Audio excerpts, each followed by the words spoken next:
One of the biggest risks that we face today that people don't seem to see as a risk. Well, let me go on a tangent for a moment. The things that people most see as a risk for the stock market really aren't. Because, as I say over and over again, market pre-prices all widely known information, opinions, and what have you, which includes all the things that people think are risks. It's the things that people don't think of as risks that are actually the risks for the stock market. It's surprise that moves the market. That's just the way it is. Well, it's always been. People don't like to get that lesson in their bones, but it's true. The feature can, however, be that which is a surprise is about something that we talk about in another way that doesn't have anything to do with the surprise. And in that way, the issues that have been the supply chain dislocations aren't themselves a direct risk.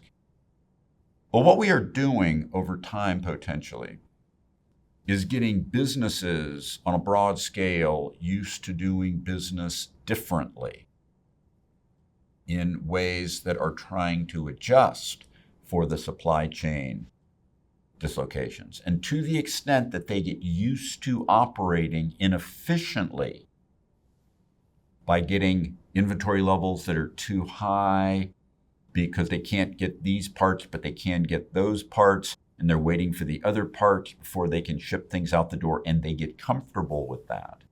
Then you get to the world of that inefficiency and excess inventory that has to be corrected to become efficient. And that's exactly what recessions are all about. Things like that, correcting previously built excesses.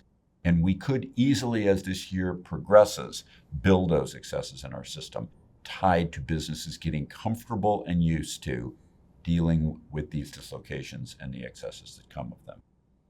This is, I think, potentially the biggest single risk that we have. There is, of course, and this is not very likely, I believe in my bones that in most of, not all of, most of the developed world, we've already passed the point of the pandemic and moved into the endemic, although with COVID, although that's not been fully emotionally embraced by everyone. In that,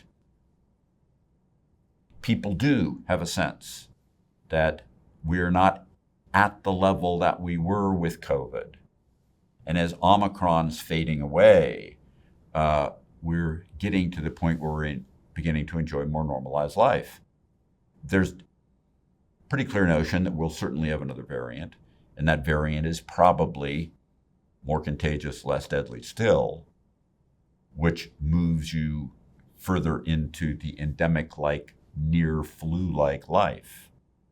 But it's not impossible that we get restrictions again imposed, and those could be a market risk. The restrictions that have been imposed on our economy have always been hurtful to markets.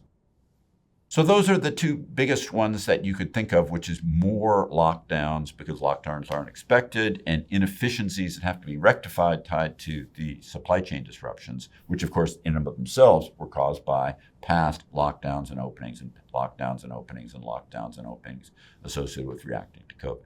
Thank you very much for listening to me. Subscribe to the Fisher Investment YouTube channel if you like what you've seen. Click the bell to be notified as soon as we publish new videos.